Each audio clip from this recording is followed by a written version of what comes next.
J'ai certes ta parole dans mon cœur afin de ne pas pécher contre toi. Que cette parole soit cachée au fond de mon esprit pour produire le fruit qui t'est agréable.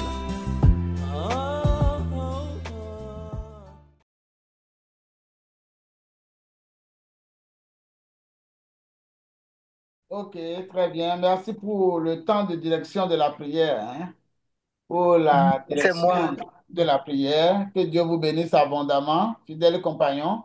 Amen, amen, Nous docteur. sommes en Amen, train, docteur. nous sommes en train de produire, hein, la connaissance que le Seigneur nous a donnée et nous sommes en train de la mettre à la disposition de l'humanité, hein. Nous sommes en train de semer dans le champ de Dieu, qui est le monde.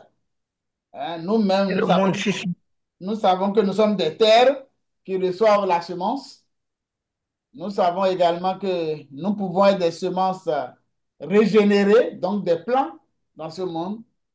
Nous savons que nous pouvons devenir également la moisson.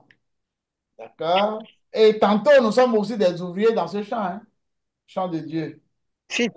Tout ça pour la gloire de notre Seigneur. Merci au pasteur Baguidi. Je salue sa présence, hein, fidèle compagnon. Donc, nous sommes encore là aujourd'hui. Merci, mon docteur.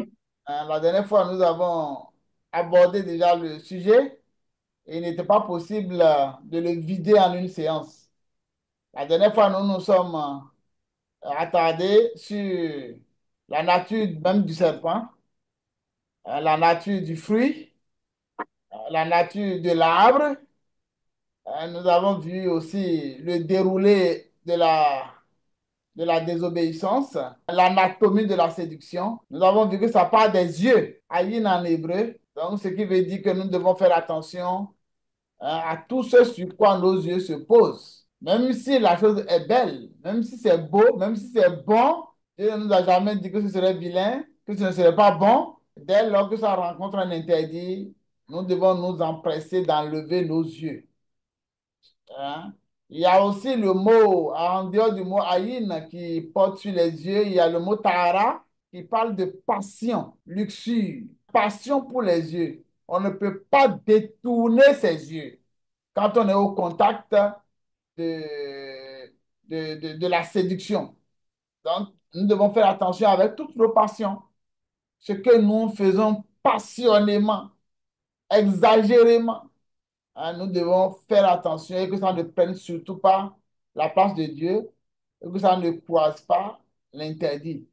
Si notre cœur est attaché à quelque chose passionnément que Dieu n'aime pas, nous devons rapidement quitter. Nous avons vu un autre mot qui est le hashkill, hein, le hashkill qui veut dire pour devenir savant, pour comprendre. Nous avons vu ça également, pour comprendre. Donc, le hashkill, c'est que le fruit là était bon pour ouvrir les yeux, c'est ce on a écrit. Mais en fait, c'est pour devenir savant. Donc, attention, quand nous devenons savants, il y a un risque, c'est de dire que nous connaissons autant que Dieu, d'ignorer Dieu, de ne pas prendre en compte ses instructions, de ne pas prendre en compte ses interdits, de ne pas prendre en compte ses lois.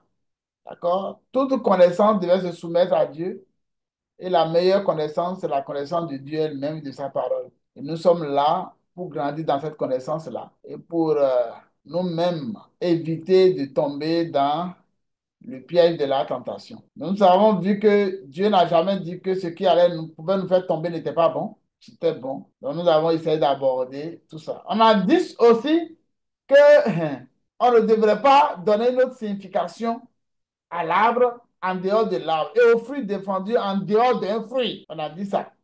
C'est forcément un fruit, forcément un arbre. Clair. Et le serpent, c'était un serpent. C'était un animal sauvage. On a dit ça. Il n'y a pas d'autre interprétation qu'on doit se donner. On ne peut pas expliquer la Bible avec le grec. Je vais dire surtout l'Ancien Testament, hein. Hein? Le livre de la Genèse, tous les autres. On ne peut pas l'expliquer avec le grec ou le latin. On ne peut l'expliquer qu'avec l'hébreu et aller comprendre les subtilités. Et nous adoptons ici la méthode Ulpan. En dehors de ce que nous savons, la méthode Ulpan, c'est que nous lisons la Bible sur la base des textes hébraïques les textes originaux pour être plus concret. Très bien. Donc, nous vous remercions hein, pour toutes vos participations jusque-là. Aujourd'hui, nous allons continuer et nous avons certainement des choses à dire. Et je sais que le pasteur Bagudi va prendre rapidement la main pour nous instruire. Ensuite, je sais que le pasteur Bourougan aussi va dire quelque chose. Et après ça, peut-être que nous allons donner la parole à notre frère Assoba. Il y a un autre qui était connecté tout à l'heure que je ne vois pas. Voilà. Donc, pasteur Bagudi, vous avez la parole. Merci. Merci d'activer votre micro, pasteur Bagudi, et de prendre la parole. Voilà. Bonsoir, mon docteur, Bonsoir, mon pasteur. mon meilleur ami après Christ. Oui, je le Parce que sais. chaque jour que Dieu fait, Oui, je fais toujours des expériences avec les amitiés. oui, Et parfois, il manque de sincérité. oui. Parfois, il y a la duplicité. Parfois, il y a beaucoup de choses qui ne nous enchantent pas. En tout cas, depuis près de 2 décennies, la seule personne avec qui je suis, qui est vraie avec moi après Jésus, c'est vous, mon docteur. C'est Merci. pourquoi votre affaire me plaît. Ah, je suis complimenté là. Merci, merci, merci, pasteur. C'est réciproque, Merci, mon hein? docteur. Mhm. Absolument. Donc, je constate que, en prenant Genèse chapitre 3, Oui, nous sommes en train de passer d'une scène de fraîcheur et de vie à une scène de tristesse oui, marquée par le déshonneur, oui, par la honte et la mort. oui. Voici donc le sombre jour où, par un seul homme, le péché entre dans le monde. N'est-ce pas? Vers le jardin de délices se glisse insidieusement le serpent, celui dont vous aviez bien parlé tout à l'heure, qui est le père du mensonge, qui est le père de la méchanceté et le père de la haine. Je dirais à cette étape, Alea Jacta Ex. Le mal est commis. Le fruit défendu a été goûté, mangé.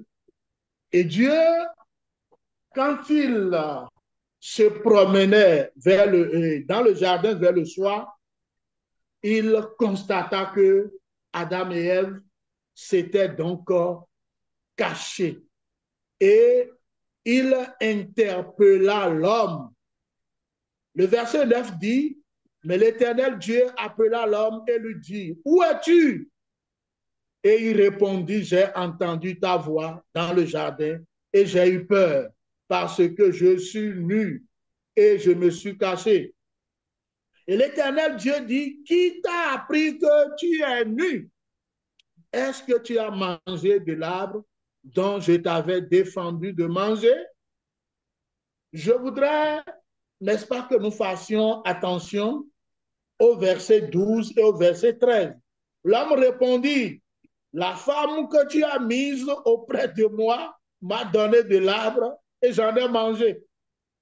Le verset 13 dit, et l'Éternel, Dieu dit à la femme, pourquoi as-tu fait cela? La femme répondit, le serpent m'a séduite et j'en ai mangé. Nous constatons que Adam et Ève, personne n'a voulu assumer la responsabilité de l'acte posé. Personne ne veut dire c'est moi qui ai fait. C'est un peu le cœur de l'homme qui est tortueux. On n'est pas souple. On ne veut pas reconnaître parfois ses péchés. Et c'est malheureux. Maintenant, Dieu décide de prononcer la sentence. Et cette sentence fut prononcée sur Satan et l'homme. Nous allons du verset 14 au verset 24. Il est parlé là de la sentence divine sur Satan et sur l'homme, l'homme avec grand H. L'homme ici, Adam et Ève, bien entendu. Et cette sentence se divise en trois sections. Il y a la section, n'est-ce pas, prononcée, le jugement prononcé sur Satan, qui va du verset 14 au verset 15. Au verset 16, il y a la sentence sur la femme. Et les versets 17 à 19 parlent de la sentence sur l'homme. Et je crois, du verset 20-21, on parle de la porte d'espérance. Je veux m'attarder beaucoup plus ce soir sur le jugement prononcé sur Satan. Dieu commence par le serpent qui est son ennemi. La malédiction tombe sans réserve. Oui, pasteur, votre connexion souffre un peu. On a perdu votre communication. Donc, OK, donc on était en train d'écouter le pasteur Baguidi. Hein? Alors, j'ai été coupé en direct. Non, non, c'est votre connexion qui a commencé par bugger.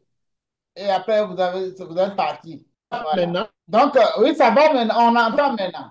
On entend. Donc, vous étiez en train de... Vous avez commencé donc, par... je disais tantôt Oui, allez-y. que la malédiction tombe sans réserve sur Satan, Oui, pas sur l'homme automatiquement. Mais oui. plus tard, l'homme, n'est-ce pas, en recevra pour son compte. Oui, on a un problème de connexion. Ah ben, toujours. Allô? Oui, on avait un problème. Oui, Et là, très rapidement, oui, la parole de là, je mettrai inimitié entre toi et la femme, entre ta postérité et sa postérité. oui. Celle-ci t'écrasera la tête et tu lui briseras le talon. Et précédemment, il a dit, tu seras maudit entre tout le bétail et entre tous les animaux des champs. Tu marcheras sur ton ventre et tu mangeras de la poussière tous les jours de ta vie. Oui. C'est dit et très clair. Oui. L'inimitié entre deux descendances, entre la descendance, n'est-ce pas, de l'homme et la descendance de Satan. Deux descendances. Il y a premièrement celle de la femme, où Christ est né. Christ né de la femme en est le représentant. Il est le dernier Adam, le chef de race de tous les enfants d'obéissance qui croient en lui. La descendance du serpent, là, on pourrait parler des enfants du diable, qui sont les fils de la désobéissance, comme l'a été le premier Adam dont ils descendent. L'inimitié sera de ce côté-là seulement. De l'autre, ce sera la souffrance pour les fidèles et plus encore pour le chef. La tête du serpent est le siège de la puissance du mal, venin redoutable qu'il vient d'inoculer à l'homme. Et celui-ci est devenu pécheur et mortel. Mais gloire soit rendue à Dieu parce qu'à la croix du calvaire, la descendance de la femme, Christ brisera la tête du serpent et la puissance du mal, mais au prix du talon brisé. Une vie ôtée de la terre, glorieuse victoire acquise sur Satan par le Fils de Dieu, devenu Fils de l'homme, pour résoudre définitivement le problème de l'humanité. Et c'est pourquoi Christ est appelé l'homme de douleur. Je voudrais mettre un accent particulier sur le verset 15, où spécifiquement il est dit, je mettrai inimitié entre toi et la femme, entre ta postérité et sa postérité, celle-ci t'écrasera la tête et tu lui briseras le talon. Là, c'est une prophétie purement messianique. Une prophétie purement messianique qui a rapport à Christ, ou de lui. Jacob, pendant qu'il bénissait, n'est-ce pas, sa descendance avant de mourir, dans Genèse 49, verset 10, il dira, le sceptre ne s'éloignera point de Juda, ni le bâton souverain d'entre ses pieds, jusqu'à ce que vienne le Shiloh et que les peuples lui obéissent.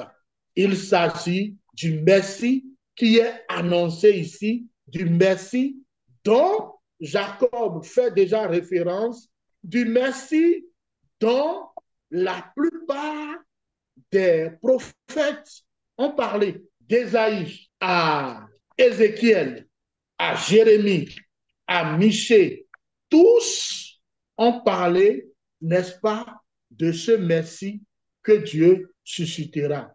Et je voudrais ajouter même que déjà dans le livre de Deutéronome, chapitre 18, verset 15, il a écrit: l'Éternel, ton Dieu, te suscitera du milieu de toi, dans tes frères, un prophète comme moi.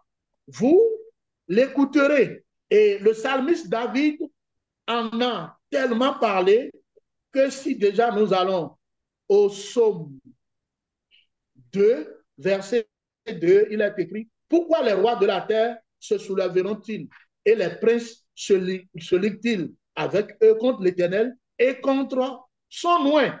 Psaume 45, 2. Il est dit: tu es le plus beau des fils de l'homme. La grâce est répandue sur tes lèvres. C'est pourquoi Dieu t'a béni pour toujours. Je continue en allant au psaume 110, verset 1, où il est dit: psaume de David, parole de l'Éternel à mon Seigneur, assieds-toi à ma droite jusqu'à ce que je fasse de tes ennemis ton marche-pied. Quand nous allons au psaume 118, verset 22, je lis: la pierre qu'ont rejetée ceux qui bâtissaient est devenue la principale de l'angle. On ne peut plus clair. Permettez-moi de lire Ésaïe 53, verset 2, où il est écrit: il s'est élevé devant lui comme une faible plante, comme un rejeton qui sort d'une terre desséchée plutôt. Il n'avait ni beauté, ni éclat pour attirer nos regards, et son aspect n'avait rien pour nous plaire. Et quand on continue, on nous dira que c'est par ces maîtrisures que nous sommes guéris. Il me plaît de lire aussi Michée. J'aime trop ce prophète-là.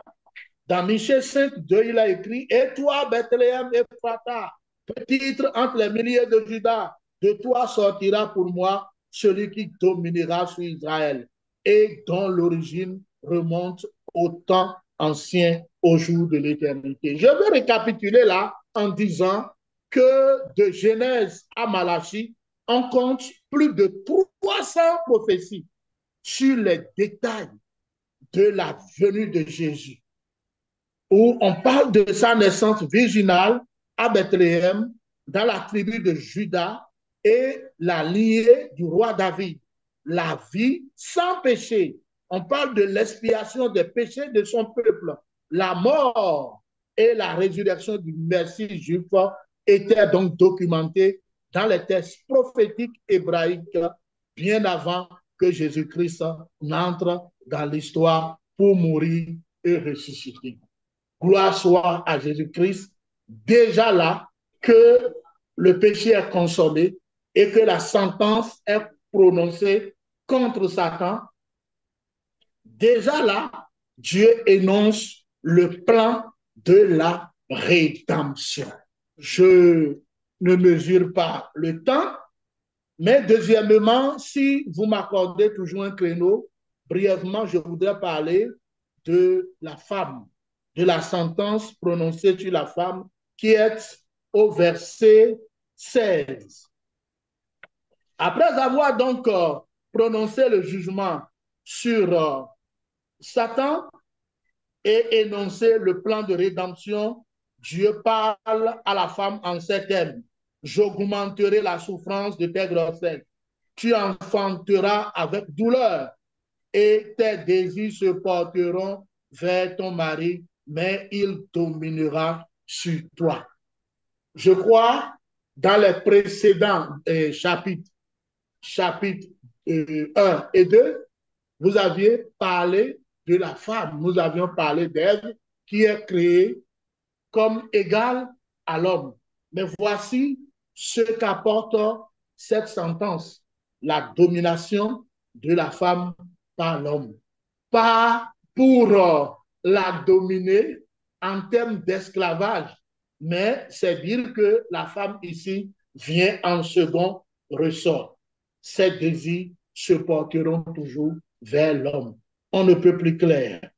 L'accent est mis aussi sur la souffrance, n'est-ce pas, qui émanerait de l'enfantement, la souffrance qui accompagnerait plutôt l'enfantement, euh, la souffrance, n'est-ce pas, la douleur de l'enfantement. Je crois cette souffrance fait aussi référence à la femme, à Golgotha, qui va souffrir dans son cœur, mais qui sera témoin de la souffrance de son fils et qui ne pourra rien dire. La femme va souffrir jusqu'à son âme parce que celui-là qui est issu d'elle a porté la croix, a porté nos souffrances, a été flagellé, a été crucifié, a été percé. La femme en sera témoin. Et brièvement, pour ne pas monopoliser la parole, l'homme sera chassé d'Éden. Il est chassé d'Éden. Ce n'est plus cette terre qu'il cultivera, mais il sera enclin à la souffrance. Le travail deviendra pénible et la nature est marquée par le sceau du péché. Ronces, épines, il faudra lutter, se battre, lutter toujours pour avoir, n'est-ce pas, et pour gagner le pain à la sueur de son front. L'homme devient mercenaire et sa fin, c'est la mort. Le jugement terrible de Dieu prononcé est irrévocable. Mais nous disons gloire à Jésus-Christ, gloire à l'homme de Golgotha, gloire à l'homme de Calvaire. Parce que plus tard, le plan de rédemption dont nous avons parlé dans Genèse 3:5 sera mis en œuvre. C'est comme un projet que la Trinité a adopté, mais qui sera implémenté plus tard. Et l'implémentation de ce projet a été faite à Golgotha, d'où chacun de nous a dorénavant le salut. D'où personne n'ira encore, aucun sacrificateur n'ira dans le lieu très saint pour prier à notre place. Parce que dorénavant, nous avons pour médiateur Jésus-Christ, qu'il est entre Dieu et les hommes, Jésus-Christ, homme. Je voudrais m'arrêter là pour laisser place à d'autres intervenants. Merci, docteur, et nous vous écoutons pour mieux recevoir. Merci beaucoup, pasteur. Merci, merci pour l'analyse du texte du chapitre 3, les points saillants, et puis pour l'application aussi, en passant par les prophéties, d'accord, jusqu'à la réalisation de la rédemption. Merci infiniment. C'est sûr, le pasteur Bonougan sait que je ne peux pas ne pas l'interroger.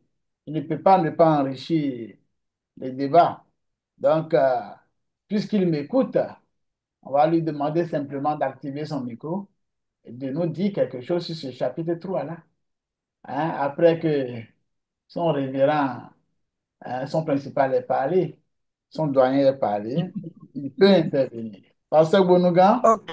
notre frère Assoba, Rigobert, il y a sûrement quelque chose, un point de vue à donner sur le Genèse chapitre 3.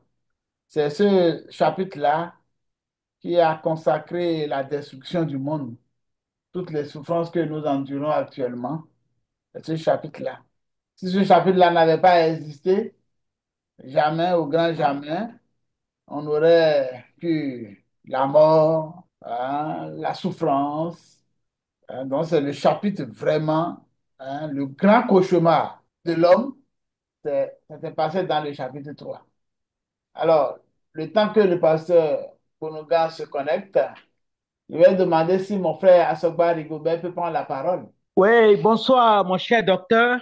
Bonsoir, cher frère. Oui, bonsoir, cher pasteur, mon révérend et le pasteur, le révérend Gbagidi et les autres pasteurs qui sont en ligne. Je pense que c'est des, c'est de grands prédicateurs, des grands docteurs de la parole.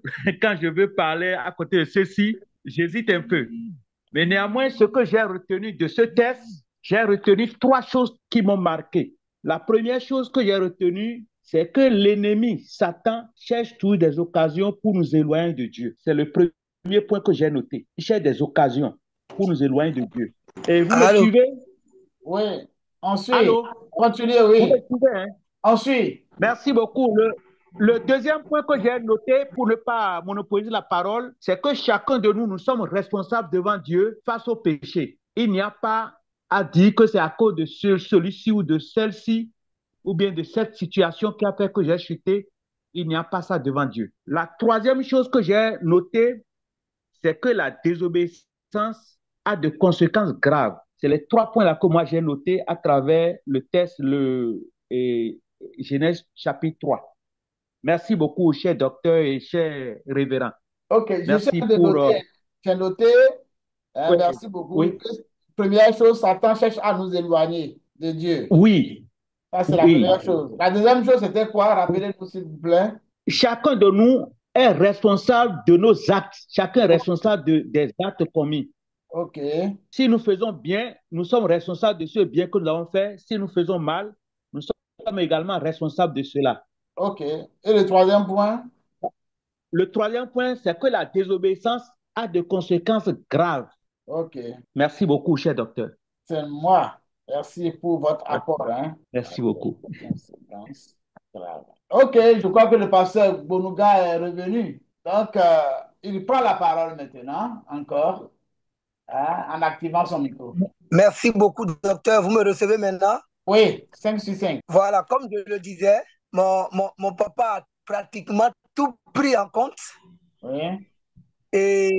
Mais je vais juste simplement dire que Dieu ne mentait pas en demandant à l'homme de ne pas toucher aux fruits défendus. Parce que cela a eu finalement beaucoup de conséquences sur Adam et Ève et sur toute l'humanité entière. Et vous savez, quand on parle de désobéissance, c'est ça qu'on appelle le péché.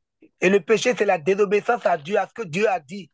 Et dans 1 Jean, chapitre 3, verset 4, la Bible dit là, quiconque pêche transgresse la loi, et le péché est la transgression de la loi de Dieu. Et dans Genèse 3, verset 10 à 11, nous voyons là que la Bible dit, oui, c'est le problème de connexion. J'ai entendu ta voix dans le jardin.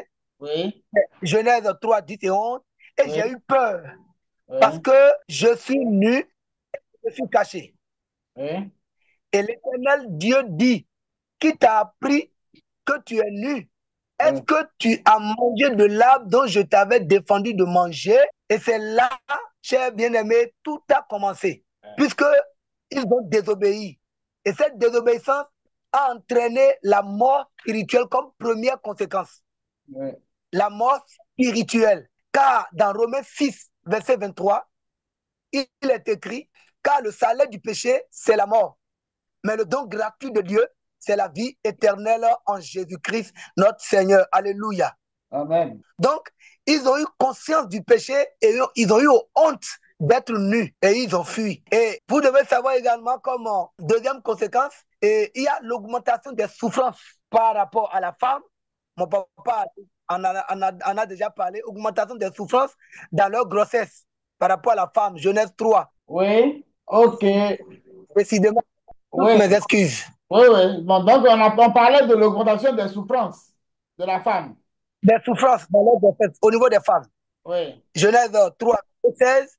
Et au niveau de l'homme, il a parlé des sueurs et peines pour se trouver dans la nourriture. Genèse 3, verset 17 et 18. Voici encore là une autre conséquence. Il dit, puisque tu as écouté la voix de ta femme et que tu as mangé de l'arbre au sujet duquel je t'avais donné cet ordre, tu n'en mangeras point, le sol sera maudit à cause de toi. C'est à force de peine que tu en tireras ta nourriture tous les jours de ta vie. C'est compliqué. Ça veut dire quoi? Que la désobéissance coûte cher comme conséquence. Les conséquences de la désobéissance sont chères. Et quoi que nous fassions dans ce monde, nous récolterons toujours les conséquences. Pour finir, il a parlé dans Genèse 3, en tant que encore conséquence, verset 19, il dit, la vie facile du jardin est terminée. Parce qu'il ne faisait rien dans le jardin, il mangeait, il dormait, il se promenait. La vie facile est terminée. Genèse 3, 19, c'est à la sueur de ton visage que tu mangeras du pain, jusqu'à ce que tu retournes dans la terre d'où tu as été pris. Donc, la vie facile du jardin est terminée. Hein, il va manger à la sueur de son front jusqu'à ce qu'il retourne dans la poussière d'où il a été pris. Très bien. Donc, nous avons bien écouté le pasteur Golougan qui a fait son développement jusque-là. Un problème de correction, mais bon, on fait avec. Hein. On le remercie infiniment pour sa participation. Très bien. Le temps qu'il revienne pour conclure, éventuellement, nous allons essayer d'y aller, n'est-ce pas? Merci beaucoup hein, pour les différentes interventions. Je vois notre frère Nicolas Yipi venir entre-temps. Je salue sa présence. Très bien. Pasteur Gonougan? Bonsoir, docteur. Décidément, Merci, j'ai pris Oui, réunion tard. c'est ça. Oui. Donc, oui, pasteur, vous avez quelque chose à dire par rapport, pour pouvoir avancer, non? Vous avez la parole toujours, hein? non, docteur avancé, il semble que c'est mon réseau qui ne va pas ici. Ouais. Bon, c'est la saison pluvieuse, hein? Comme nous sommes au niveau de l'équateur, on n'est pas très loin. C'est la Avancé, période. Mhm. avancé seulement. OK, merci beaucoup. En tout cas, votre intervention c'est déjà très essentielle puisque vous avez parlé des différentes conséquences. Merci infiniment. Alors, donc, nous sommes en train d'avancer, nous sommes arrivés au point de l'intervention de Dieu. Parce que nos parents, nos premiers parents, Adam et Ève, ont mangé le fruit défendu lorsqu'ils ont désobéi. Dieu n'est pas resté dans son coin pour dire, bon, c'est bon, ils n'ont qu'à rester là-bas, moi je m'en fous d'eux. Moi je vais rester au ciel, ils n'ont qu'à rester sur la terre. Il n'a pas dit ça. Il est intervenu pour dire que c'est lui le maître des cieux et maître de la terre en même temps. Si son préfet a été défaillant, l'autorité qu'il a placée sur la terre a été défaillant, eh bien, il vient régler les comptes. Et il nous a dit hein, qu'il est intervenu dans la brise du soir dans certaines versions. Mais quand on va dans Hébreu, ce n'est pas écrit brise du soir. Hein. Si on doit voir, on voit le roi Hayom. Yom, c'est jour. Ha, c'est l'article défini. On l'a déjà dit ici. Donc, ça fait le jour Hayom. Hein, le roi, ça, c'est le souffle, le vent, hein, la brise. Donc, c'est la brise du jour. Si on va par la méthode Ulpan, traduire sur la base des textes originaux, on dirait dans la brise du jour. Alors, qu'est-ce qui a amené les traducteurs à peut-être retenir brise du soir? C'est parce qu'en Mésopotamie, c'est un pays chaud. Et comme c'est dans un pays chaud, la Mésopotamie, hein, en Mésopotamie à l'époque, c'était un pays chaud, eh bien, la fraîcheur intervenait tôt le matin ou soit tôt le soir. Donc, je crois que les interprètes ont préféré mettre un bris du soir à cause de cela. C'est ce qui justifierait qu'ils aient mis soir. Sinon, dans le texte hébraïque, hein, dans le Tanakh, hein, dans la Torah, c'est écrit brise du jour. C'est ce qui est écrit. Alors, c'était la première chose que nous voulons souligner. Alors, n'oubliez pas que la dernière fois, nous sommes partis du mot rusé, du mot nu. D'accord? Très, très important. C'est un mot, c'est deux mots sur lesquels l'hébreu ou le rédacteur, le narrateur est en train de mettre l'accent. Il n'a pas fini le chapitre 2 pour rien avec la nudité et il commençait avec le chapitre 3 avec le mot rusé, et c'est le même mot, vous vous souvenez, on en avait parlé, arum ou arumim pour le pluriel, c'est pas pour rien. Donc, c'est que ça aura un sens forcément ici dans les conséquences, forcément. Alors, quand on regarde, on voit, c'est écrit Vaishmeu, Baishmeu et kol. Hein? Baishmeu et kol. Kol, c'est la voix. D'accord? Et c'est traduit par et ils entendirent la voix. Oui, et ils entendirent la voix. On ne peut pas expliquer ce mot-là sans s'attarder sur le mot Baishmeu. Dans Baishmeu, il y a un mot hébreu qui est Shama. Shama. Vous connaissez l'expression hébraïque qui dit Shama Israël. Ça veut dire écoute Israël. Il y a un certain jeu de mots ici avec le sens. D'accord? Quand on dit Shama en hébreu, ça a deux sens qui se complètent nécessairement. Shama veut dire écouter, Shama veut dire obéir. D'accord? C'est ce que ça veut dire. Shama veut dire écouter et obéir. Donc, c'est les deux en même temps. Donc, tu ne peux pas être, tu ne peux pas, si tu écoutes et puis tu n'obéis pas, que tu utilises le mot Shama, tu as menti à moitié ou tu as dit une demi-vérité. Vous voyez? Shama Israël, ça veut dire écoute Israël. Ça veut dire Israël obéit. C'est ce que ça veut dire. D'accord? Et lorsqu'on dit, on utilise le mot Shama avec le mot kol, c'est-à-dire le mot voix, ça va toujours dans le sens d'obéir à la voix. D'accord? Vous vous souvenez de Rebecca. Lorsque Rebecca a envoyé son fils Jacob pour se déguiser et essayer de voler la bénédiction, hein, de son frère, hein, voler la bénédiction en guillemets, hein, de son frère, elle lui dira, tu n'as qu'à écouter ma voix, tu n'as qu'à obéir à ma voix. Tu n'as qu'à shama, quoi. Si je mélange avec de l'hébreu, ma voix, hein, mon col, d'accord? Tu n'as qu'à obéir à ta mère. Ok? Ça, c'est ça. Donc, tu ne peux pas, si tu utilises le mot shama, ah, nécessairement, il doit avoir les deux. S'il n'y a pas les deux, il y a problème. Alors, dans un sens littéral, lorsque il a écrit, ils entendirent la voix, eh bien, c'est vrai dans un sens littéral. Parce qu'ils ont entendu que Dieu était en train de venir dans le jardin. Mais dans un sens profond, ce n'est pas vrai. Ils n'ont pas obéi au commandement de Dieu. Le narrateur continue de jouer avec ces deux sens. Hein?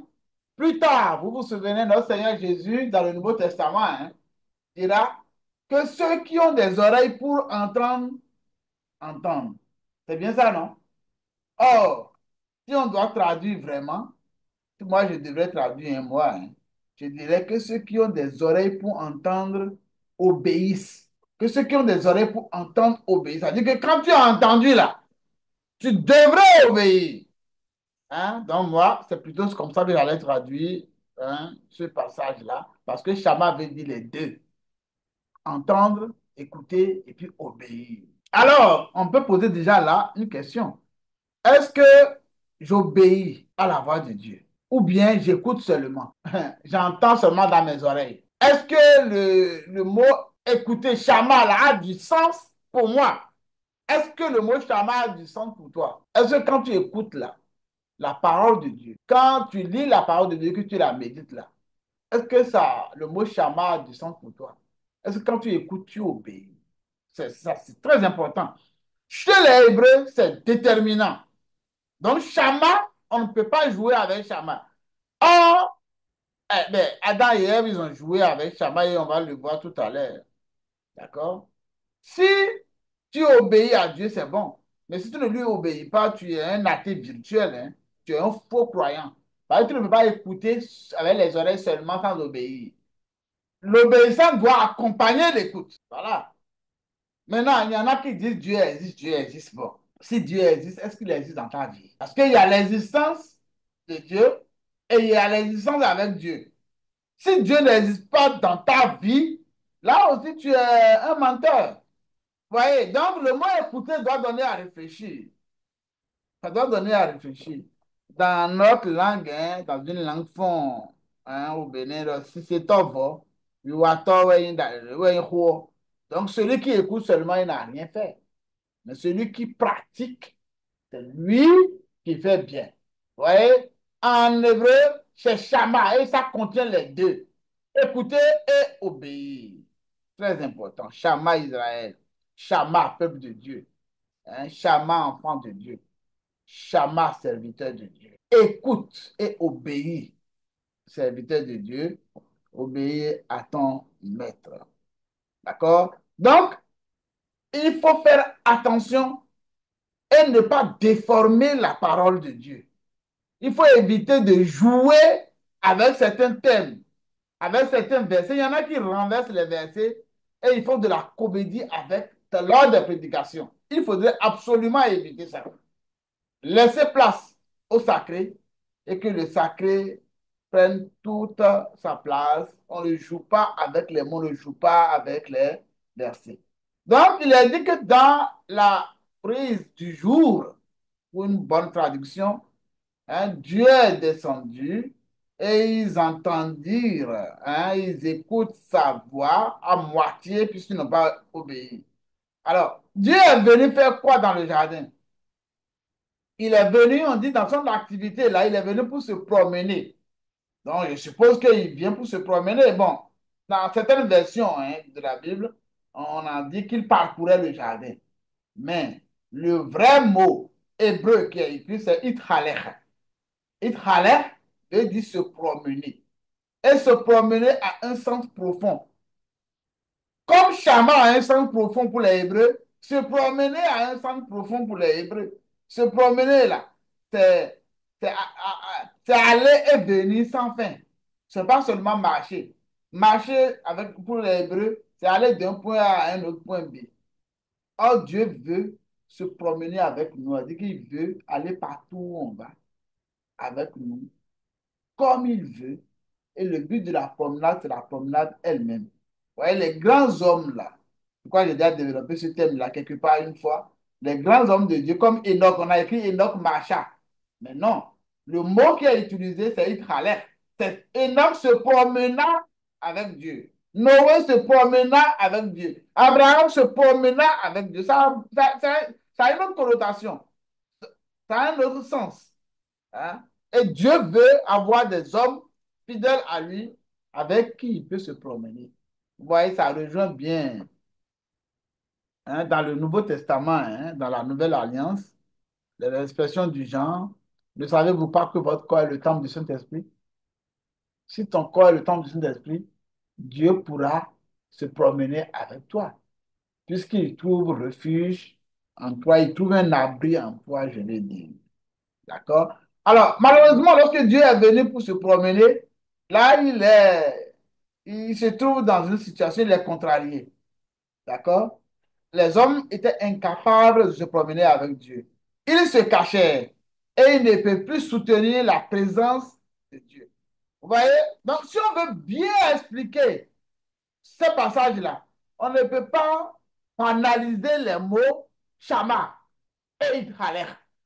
Hein? Le mot écouter et obéir. On ne peut pas banaliser ça. On doit mettre forcément un accent. Parce que dans la narration des faits hébraïques, ce sont des mots-clés qu'on ne peut pas bâcler. On doit mettre l'accent là-dessus nécessairement. D'accord? Bon, le fait que Dieu se promène aussi, c'est que nous avons affaire à un Dieu qui est dynamique. D'accord? Un Dieu qui est dynamique. Un Dieu qui veut de la réciprocité dans nos rapports. Il veut aller avec nous. Ce n'est pas un tyran qui est assis sur son trône. Non. Il veut avoir des rapports avec ses semblables, avec ses hommes, ses sujets, je vais dire. Non? Et il veut se promener. D'accord? Il y a une certaine réciprocité. D'accord? Il veut être notre compagnon de voyage. Vous voyez? C'est contraire, hein, aux dieux de nos, hein, les autres dieux, hein, des païens là, hein, des inconvertis, hein, de ceux qui adorent les idoles, où leur Dieu est assis statique, assis sur un trône. Ce sont les hommes qui se promènent, qui se prosternent devant eux. Notre Dieu n'est pas comme ça. Dieu ne veut pas seulement qu'on se prosterne devant lui, il veut se promener avec nous, son rapport avec nous là. Il veut une réciprocité. Il aurait aimé ça. Il aurait aimé causer avec nous, échanger avec nous. Hein, on le prie et il nous parle. Voilà, c'est ce que Dieu aurait voulu. Malheureusement, Adam et Ève n'ont pas pu tenir devant la face de Dieu, devant sa face, dans sa présence. Voilà. Peiner Adonai, c'est-à-dire la face de Dieu. Ils n'ont pas pu tenir. Ils deviennent incapables de se tenir en face de Dieu, de soutenir sa présence, son espace sacré. Ils se cachaient très probablement à l'intérieur de l'arbre qui les a fait tomber. Bon, ça, on a déjà dit un mot là-dessus, hein, pour dire, on a dit probablement. Donc, on n'affirme pas à 100%, mais c'est ce que nous ont enseigné les maîtres. C'est pour dire que quand tu désobéis à Dieu là, tu ne peux pas rester dans sa présence. Quand même tu es gêné, tu ne peux pas te cacher. Hein? Tu es incapable de soutenir sa présence. Vous voyez, ceux qui vivent dans le péché, quand ils viennent dans la présence de Dieu à l'église, une église sanctifiée, ils vont tomber, ils seront dévoilés. Ils ne peuvent pas tenir devant Péné Adonai, devant la face de Dieu, ils ne peuvent pas tenir. D'accord? Ils se cachaient.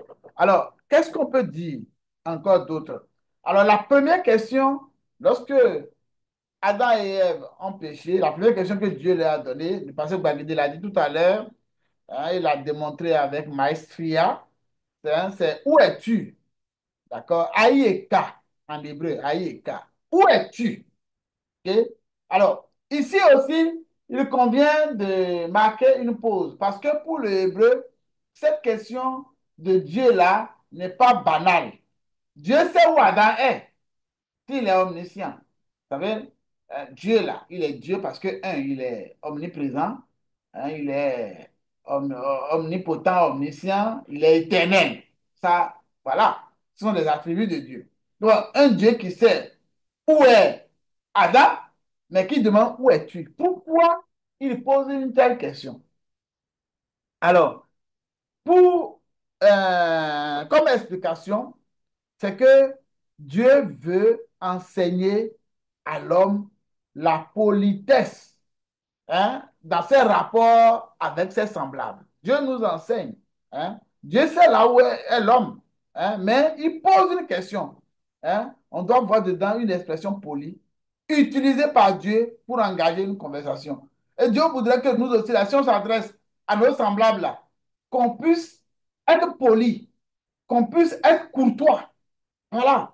Dieu aurait pu, du coup, prononcer la sentence, mais non. Donc, dans nos rapports, soyons courtois, soyons polis, d'accord? Hein? Respectons-nous les uns les autres, rendons la vie belle, conviviale. Hein? C'est un ami qui disait, on dort comme on fait son lit. D'accord? Si tu veux avoir de bonnes relations avec quelqu'un, aborde-le avec, avec, euh, avec art, avec tact, d'accord? Avec chaleur. Voilà, tu auras la réciprocité, hein, sans hypocrisie, c'est mieux. Dieu nous enseigne ça. Le Adam où es-tu contient une valeur de politesse que Dieu enseigne. Il enseigne par pédagogie la politesse dans nos rapports. Hein, mais il y a là aussi un sens plus symbolique, hein, parce que l'homme devient introuvable. L'homme devient introuvable parce qu'il est devenu méchant, parce qu'il a désobéi. D'accord? Et puis, si on lit dans les psaumes bien là, hein, on voit des expressions sur les méchants. On dit quoi? On dit, on les cherche et ils sont introuvables. Donc, si Dieu dit aussi, où es-tu? Parce que Adam était devenu introuvable, Ève aussi était devenue introuvable parce qu'elle est devenue méchante. Alors, si quelqu'un est méchant, quelqu'un se met dans une posture de méchanceté, de désobéissance, la personne va subir nécessairement, d'accord, cette sentence. Il serait introuvable, elle serait introuvable, j'allais dire, cette personne-là. Donc, ne jouons pas dans le camp de la méchanceté de peur de nous retrouver, hein, dans la situation d'être introuvable. Donc, dans la Bible hébraïque, hein, la stabilité a une valeur. Le fait de demeurer sur place, c'est considéré comme une valeur considérable dans la Bible hébraïque. Adam et Ève étaient quelque part dans une position stable. Et du coup, ils ont quitté cette position, ils se sont retrouvés dans une position où ils sont introuvables. Vraiment, ils sont devenus légers. Et vous savez, le mot léger, en hébreu aussi, est très voisin de la malédiction. C'est que la lame, qui veut dire allègement, devenir léger en quelque sorte. La malédiction, c'est cela. OK? Alors, donc, Dieu lui dit, Adam, où es-tu? C'est la première question difficile à affronter lorsque l'homme pêche. La première question très difficile. La sentence qui va être prononcée, hein, l'enquête, la grande enquête qui va commencer, commence par là déjà où tu es. Explication difficile. Lorsque nous faisons mal, nous avons du mal à répondre à une demande d'explication. Où es-tu là, là? Parce que tu n'es pas stable. Tu n'es pas au poste où tu devrais être. Tu n'es pas dans ta position. Tu n'es pas dans la stabilité. Tu es devenu léger. OK? Donc, c'est pourquoi tu subis la question où es-tu? Tu devrais être quelque part où tu n'es pas. Est-ce que tu es à ton poste? Est-ce que tu es dans la sanctification? Est-ce que tu figures encore dans l'assemblée des saints? Nous devons faire attention pour ne pas être léger, hein. D'accord? L'homme répond, hein? L'homme répond, il dit, j'ai entendu ta voix et j'ai eu peur. Voilà ce qu'il répond. Alors, n'oubliez pas que le mot qu'il a entendu, c'est j'ai chama, en guillemets, ta voix et j'ai eu peur. Quand il dit j'ai entendu, j'ai chama, hein, en mélangeant le mot hébreu chama. Or, nous avons dit que chama veut dire écouter et obéir. Or, il dit j'ai chama ta voix, ce qui n'est pas vrai à 100%, puisque s'il avait entendu la voix de Dieu qui lui a dit ne mange pas de ce fruit défendu, il n'a pas obéi. Parce que s'il avait obéi, il n'aurait pas mangé. Donc le mot chama qu'il a utilisé ne convient pas. Il n'a pas dit toute la vérité. Là encore, il ment. Il ment sans mentir, quoi. Et il dit demi-vérité. Faisons très attention avec les demi-vérités. Vous avez vu nos parents, les patriarches, Adam, je pas Adam, Abraham, Isaac. Après, ils ont dit aussi des demi-vérités. OK? Avec, en présentant leurs femmes respectives comme étant les sœurs. Vous avez vu ce que c'est la ruse qui commence là. C'est la ruse. Il ne comprend pas ruser, être rusé. Il ne comprend pas ruser avec Dieu, puisqu'il a déjà mangé le fruit. Ça veut dire quoi? Ça veut dire que le serpent lui a transmis la ruse. Ah, ce n'est pas pour rien qu'on dit que les mauvaises compagnies corrompent les bonnes mœurs. Pour avoir échangé avec le serpent, pour avoir fait ce que le serpent veut, le serpent lui a transmis la ruse. Vous voyez, ils étaient nus, hein, et le serpent était rusé. Mais maintenant, déjà, là, ils deviennent aussi rusés. Quand ils deviennent rusés, tout à l'heure, nous allons voir que le serpent va devenir nu. Vous voyez, donc, les deux passages là, chapitre 2, chapitre 3, ne se sont pas terminés et ont commencé avec les mots nudité rusée là pour rien. Non, vous voyez bien pourquoi. Alors, donc ils ont dit, j'ai entendu ta voix, ce qui n'est pas tout à fait vrai. Hein, il dit, Vaïra. Vaïra en hébreu, ça veut dire, j'ai eu peur. Hein, j'ai eu peur. Qui est Rome? Hein, parce que je suis nu. Voilà, il dit parce que je suis nu. Voilà. Donc, il est rusé et il est à la fois rusé et nu. D'accord? Alors, on peut donc passer de la ruse à la nudité, ou de la nudité à la ruse. Et ça, l'hébreu veut mettre l'accent là-dessus. Pour dire, si tu te joues les rusés là, si tu te joues les rusés, tu seras nu devant Dieu. Forcément, rien de caché qui ne soit découvert. Hein, il n'y a pas de secret qui ne soit connu. Si tu joues avec la ruse devant les hommes, un jour viendra. Même si tu as fait quelque chose que personne n'a jamais su, hein, mais un jour viendra, devant Dieu, tu vas répondre. Tu vas répondre de tes actes. La ruse, c'est la caricature de la sagesse. Donc, il ne faut pas ruser. Si vous rusez, sachez qu'il y a un jour où vous serez mis à nu, nécessairement. Vous voyez, c'est ça le problème que notre patriarche, notre grand-parent, arrière-grand-parent, Adam, a eu à vivre. Hein? Et en disant qu'il a entendu la voix de Dieu sans obéir, il montre qu'il est plutôt très, très rusé. Alors, à partir de là, la grande enquête va commencer. La grande enquête va commencer. Dieu avait déjà dit, où es-tu? Pour la première question. Mais il va encore poser une question. Qui t'a dit que tu es nu? Qui t'a dit que tu es nu? Hein? Qui est Rome? Atta. Qui t'a dit que tu es nu? Voilà, deuxième question. Vous voyez, quand on fait mal, là, on subit des questionnements, hein. Parce qu'il y a des anomalies, et c'est là, c'est la grande enquête. C'est la première enquête de l'univers. Et Dieu a un de dire là, si tu sais que quelqu'un a mal fait, fais au moins enquête avant de prononcer la sentence. Parce que Dieu aurait pu descendre et puis prononcer une sentence, hein, parce qu'il connaît tout. Mais non, il commence par donner l'occasion à Adam et Ève de se repentir. Normalement, là, à partir de cet instant, ils devaient vite se repentir. Hein? Qui t'a dit que tu es né? Qui t'a communiqué que tu es né? Est-ce que tu as mangé de l'arbre dont je t'avais défendu de manger dans Genèse 3, verset 11? Hein? Nous avons ici les éléments de l'interrogatoire. Où es-tu? Comme l'a dit le pasteur Baguet tout à l'heure. Qui t'a dit? Est-ce que, je crois avoir entendu ça, hein, du pasteur Baguedi et du pasteur Rodrigue. D'accord? Dieu, tout en sachant ce qui s'est passé, ne passe pas automatiquement à la sentence. Pourquoi?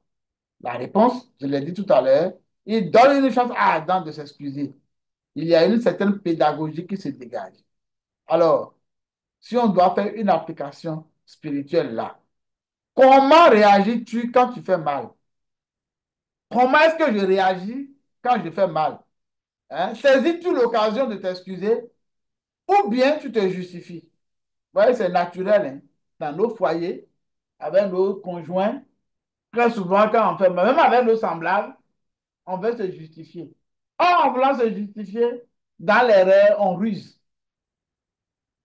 C'est malin. On dirait même, hein, c'est diabolique. Parce que la ruse vient du serpent et le serpent est plus tard qualifié, hein, de diable. D'accord? À l'intérieur de cette pédagogie, il y a un élément même qui apparaît, hein, civitiha. Hein, Dieu dit à Adam avec précision, parce que ce mot-là, justement, s'adresse à un homme, donc au masculin singulier. Et là, il y avait que Adam et Ève, et ce n'est que Adam qui était masculin singulier. Donc la question s'était adressée spécifiquement à Adam. Et la question qui lui est adressée, c'est, qui t'a dit que tu es nu? Hein? Où es-tu, Adam? Hein? Est-ce que tu as mangé? C'est à Adam que la question est posée pour dire que Adam est le principal responsable. Puisque la femme a entendu le commandement par oui dire. C'est son époux qui a entendu le commandement. Et c'est plus tard que Ève a été créée. D'accord? Et donc, pour Dieu, Adam est le premier responsable. C'est à lui qu'il a donné instruction. Voilà. Donc, c'est par lui il va commencer. Hein? Et qu'est-ce que l'homme va répondre? Il dit, dans notre tradition, c'est que la femme que tu as mise à côté de moi m'a donné. Mais la bonne tradition, ce n'est pas ça. Vous voyez, c'est riche, hein, quand on va dans les textes originaux. Vous voyez, euh, c'est écrit natata, natena.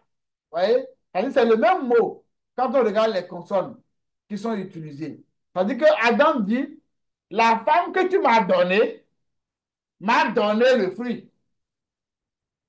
Donc c'est le même mot.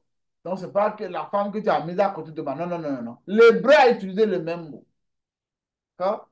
C'est écrit, la femme que tu m'a donné du fruit. Pour dire que si tu ne m'avais pas donné de femme, elle ne m'aurait pas donné de fruit. Et si elle ne m'avait pas donné le fruit, je ne l'aurais pas mangé. Autrement dit, qui m'a donné la femme? Le fruit est venu de qui? Le fruit est venu de la personne qui m'a donné la femme. Parce que c'est la femme que m'a donné là. Qui devrait être pour moi un renfort. C'est cette femme-là. Femme qui a dit que c'est mon renfort. C'est cette femme-là qui m'a donné où? Donc j'ai mangé. Il porte l'accusation sur Dieu. Et Dieu même ne peut pas s'en sortir là. Mais rêve, Dieu est le maître de l'univers, il est juge. Dieu savait l'intention de chacun. Ce n'est pas la femme qui a mis ça dans sa bouche. Ce n'est pas la femme qui a pris ses dents pour marcher. Ce n'est pas la femme qui a avalé à sa place. Non. Il a fait que lui, il a convoité, il a consenti. Et il a fait volontairement. Donc, il devrait s'excuser. Vous voyez, malheureusement, l'enquête se termine sur une note d'accusation de Dieu. Hein? On dirait, hé femme, qu'est-ce que tu es belle? Ou encore, hé femme, qu'est-ce que tu nous as tués? Tu nous as tués, hein, en donnant du fruit à ta femme plutôt que d'être un, un renfort contre lui-même. Tu nous as tués en écoutant le serpent. Et Adam, vraiment, il nous a tués en acceptant de manger ce fruit-là. D'accord? Adam a épuisé toute possibilité qui lui était donnée. Comme a épuisé toutes ces possibilités, Dieu passe maintenant à la sentence. Alors, je voudrais vous faire remarquer ceci. Lorsque Dieu faisait l'enquête, il est passé du plus responsable au moins responsable. Il a posé la question à Adam. Ensuite, il a dit à la femme, pourquoi tu as fait ça? Et ensuite, il a parlé au serpent. Vous voyez? Donc, il est parti de l'homme, passant par la femme, ensuite il est venu au serpent. Mais pour prononcer la sentence, Dieu est parti du serpent pour aller à l'homme. Donc, vous voyez, c'est comme un miroir. Vous voyez, en hébreu, on appelle ça un chiasme. Du plus responsable au moins responsable. D'accord? Et ensuite, du moins responsable au plus. Donc, ça présente comme un miroir. D'accord? C'est un style en hébreu, eh bien, que le français n'arrive pas à faire ressortir comme cela se doit. Là, nous étions avec la sentence. La sentence, et la première sentence, c'est sur le serpent, évidemment. Alors, nous avons dans nos Bibles l'expression tu seras maudit. Tu seras maudit. Mais ce n'est pas exact. Ce n'est pas exact si on s'appuie sur les thèmes de la Bible hébraïque. Vous voyez, c'est écrit Arour, hein, Ata, Mikal, Abema. Hein? Ça veut dire tu es limité. Arour, ce n'est pas une malédiction au sens de mauvais sort. Je m'explique. Je reprends. Arour, le mot Arour qui est utilisé par rapport au serpent, ce n'est pas au sens d'un mauvais sort qui lui est jeté. Non. Hein? Mais c'est au sens de tu seras limité. Ouais. Tu seras limité parmi toutes les bêtes sauvages ou les animaux domestiques. Ouais. Donc, ce n'est pas tu es maudit ou bien tu seras maudit. Ce n'est même pas au futur. Ce n'est pas au futur pour qu'on puisse dire que tu seras maudit. Non.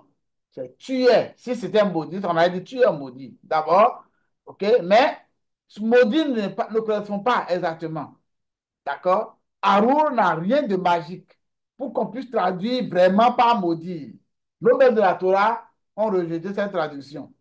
Rien ne peut contre un mauvais sort que Dieu a prononcé. Arour a la connotation de limité. Quelqu'un qui est limité dans ses pouvoirs. C'est ça Arour en hébreu. Et cela a du sens avec la suite du texte, puisque le serpent qui avait des jambes perd ses jambes. Donc, elle est limitée dans ses déplacements. Il n'a plus de jambes pour courir. D'accord? Il ne peut que se ramper. Il ne peut que ramper sur la terre. Maintenant, il ne peut plus marcher. Donc, il est limité. Donc, la meilleure traduction, c'est tu es le plus limité de tout le bétail domestique ou de toutes les bêtes sauvages. OK? Voilà, tu es le plus limité. Tu es le plus limité. C'est ça la bonne traduction. D'accord? Si je devais réécrire ce passage, c'est ce que je dirais, j'écrirais. Hein? C'est sur ton ventre que tu vas marcher. C'est sur ton ventre que tu vas marcher. Et tu mangeras de la poussière. Puisque le serpent a donné un fruit. à la femme, a fait manger le fruit à la femme. Maintenant, lui aussi, son repas change. Voilà, c'est du tic au tac. Son repas change. Maintenant, là, lui aussi mangeait les herbes avant. Maintenant, c'est plus elle va manger, il va manger la poussière. Son menu a changé. Donc, il est limité dans son menu pour avoir donné du fruit défendu à la femme. Et puis, il sera aussi limité par rapport à sa vie. Vous savez, quand on dit tous les jours de ta vie, veut dire que ces jours seront aussi limités. Vous voyez? Hein, ça veut dire que tu seras mortel. Voilà la sentence qui est prononcée sur le serpent. Et nous avons déjà dit, hein, vous vous souvenez, que le serpent là était un animal parlant. Maintenant, il se sert, il parlait, non? Mais maintenant, il va se servir de sa langue pour s'orienter, pour chercher des directions. Il ne va pas plus pouvoir parler. Là aussi, il sera limité. Donc, le mot limité est beaucoup plus adapté à la malédiction qui a été prononcée sur le serpent. J'en viens rapidement à la femme. D'accord? Là, effectivement, c'est arba arbé. Hein, c'est un infinitif tautologique, pour parler de la multiplication. Ça veut dire, je vais grandement, je vais extrêmement multiplier tes peines, tes souffrances. Vous voyez? Alors, tes tristesses, isvone. Isvone veut dire les tristesses, les contrariétés. D'accord? Très important. Vous savez, lorsque Noé va naître, ses parents ont dit, hein, voilà celui qui va nous réconforter ou va nous consoler dans la tristesse. Vous voyez? Ça veut dire que quand il y a péché, là, il y a tristesse. Le fruit de cette transgression, c'est la tristesse qui se répand. Dans la transgression de l'homme, c'est la tristesse qui se répand. D'accord? Quand on pêche, forcément, tu vas passer par la tristesse. Tu peux faire des choses cachées. Tu peux brimer quelqu'un aujourd'hui, mais quelque chose t'attend. Tu vas passer par la case tristesse devant le Seigneur. Tu seras triste. Si tu entends qu'on te reprend par rapport au péché, déjà tu seras triste. Et si tu es triste et que tu te répands, la tristesse produit de bons effets. Mais si tu ne te répands pas, ce serait vraiment dommage. Alors, dans la sentence de l'homme, donc, il y a de la tristesse. OK? Et dans la suite de la Bible hébraïque, dans les sommets, il y a ce qui concerne les idoles de la tristesse. Quelque chose qui rend triste. OK? Alors, dans l'élément caractéristique de la transgression, c'est la tristesse. Alors, qu'est-ce que je dois dire d'autre? Ce que je dois dire d'autre, c'est que la femme avait de la passion pour le fruit. Mais maintenant aussi, Dieu fait en sorte qu'il aura la passion non plus pour les fruits, mais il aura de la passion pour son homme. C'est pourquoi on dit que, hein, tes sentiments vont être dirigés vers ton homme, en quelque sorte. Mais celui-ci dominera sur toi. Donc, c'est du tic au tac, hein. Tes sentiments qui étaient vers le fruit, maintenant, là, ça va être vers ton homme. Vous voyez? Hein? Teshukate, d'accord, qui parle de passion, hein, de Tahava, d'accord, ça comptait le mot Tahava, c'est-à-dire une passion comme ça, hein, Teshukate, une passion comme ça, d'accord, donc tu auras de la passion pour ton homme. Voilà en gros ce qu'on peut dire, par rapport à la femme qui devient maintenant, qui doit être dominée maintenant par son homme, parce qu'on dit, il dominera sur toi. Et c'est à partir de là que la femme a perdu l'égalité. Il y a eu une révolution là, avec l'homme. Isha est devenue Ève à partir de là, puisque l'homme a automatiquement donné de nom à sa femme. Par rapport à l'homme, rapidement, que pouvons-nous dire? Ce que nous pouvons dire, c'est que c'est écrit Kishameita le col Ishteha. Hein? Dieu lui dit, ce n'est pas ma voix que tu as entendue, hein. Ce n'est pas ma voix que tu as écoutée. Tu as plutôt écouté au vrai sens du mot Shama, ta femme. Puisque tu as entendu ce qu'elle t'a dit, et puis tu lui as obéi. Voilà, ce n'est pas ma voix que tu as écoutée. Et Dieu donc lève la main. Et quand Dieu lève la main pour frapper, la main glisse et il frappe sur le sol. Donc, il ne frappe pas l'homme directement, mais il frappe sur le sol et il dit que le sol sera aussi limité. Donc, on ne dira pas que le sol aussi a été maudit, hein, mais le sol sera limité. dans sa production de richesse. Hein? Dieu lève la main pour frapper l'homme, mais il frappe la terre. Dieu frappe à côté. C'est la terre qui est limitée à cause de toi. Hein? Ce qui devrait être la source de tes bénédictions va être maintenant la source de ta tristesse. Voilà quelques apports que je peux faire, hein, par rapport à ce texte du chapitre 3 pour dire que dans cette dispensation, oui, nous voyons le déroulé. Et c'est vrai que vous avez fait euh, l'apport considérable au niveau des applications spirituelles concernant Jésus, concernant la postérité de la femme, hein, et la postérité du serpent. Si vous le voulez bien, nous allons la prochaine fois nous retrouver, d'accord, autour d'une thématique encore très enrichissante, ok, euh, autour de la parole de Dieu. Je vais voir ensemble avec le pasteur Bagidi la prochaine thématique, le prochain thème. J'ai bien une idée dans la tête par rapport à la suite de la construction, mais nous allons échanger avant de vous envoyer. Merci de m'avoir écouté si longuement. Que Dieu vous bénisse abondamment. Amen.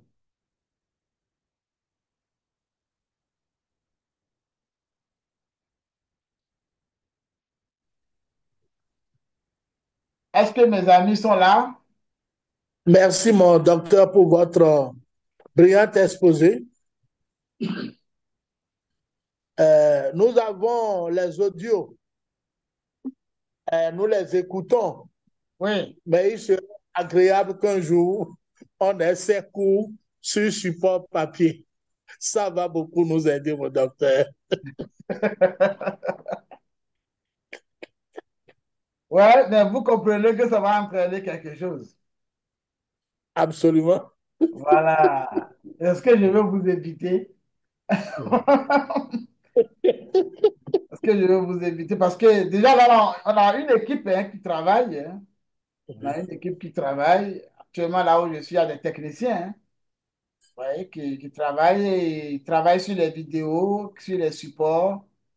Ouais. Donc, on va voir, on va étudier la possibilité de formaliser et de rendre la formation même aux besoins diplômantes après. On va voir. On va voir. C'est ce que je peux répondre en direct, hein, Pasteur Guagidi.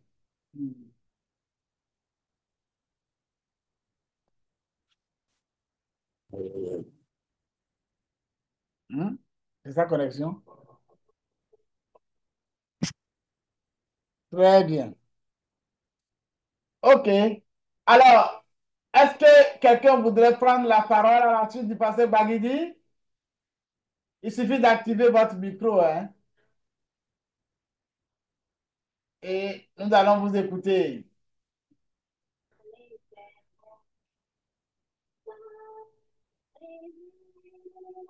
Bon,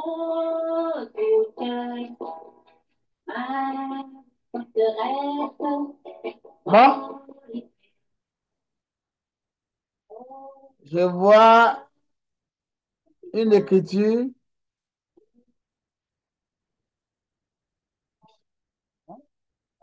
Oui, Afouda. Ouais, ouais. Est-ce que tu veux parler? Ah, d'accord, il a dit raison. Apparemment, la connexion à Internet est très défaillante. Ça, c'est quelqu'un qui dit, ouais, ouais, c'est vrai. Ce qui B, apparemment, la connexion à Internet est très défaillante. Très, très défaillante, la connexion. OK, très bien, on a compris. C'est pourquoi certains n'ont pas pu se connecter ce soir. Très bien. Là-dessus, nous allons prier, hein. On va prier pour pouvoir terminer la réunion. Seigneur, nous voulons te rendre grâce pour tes bienfaits, pour tes instructions que tu nous donnes. Nous sommes tes enfants, nous sommes tes disciples. Nous venons pour apprendre au pied du Maître. Et tu es notre Maître. Tu es le divin enseignant. Enseigne-nous encore et utilise-nous comme il te plaira pour que nous puissions communiquer toutes tes vertus, toutes tes richesses à l'humanité pendant le temps que nous serons sur la terre. Fais du bien aux uns et aux autres et permets que cette semence-là puisse porter beaucoup de fruits. Je t'ai prié au nom de Jésus-Christ. Amen. Amen, amen, amen. Je vous dis shalom, hein, et à la prochaine. J'esserre ta parole dans mon cœur afin de ne pas pécher contre toi. Que cette parole soit cachée au fond de mon esprit pour produire le fruit qui t'est agréable.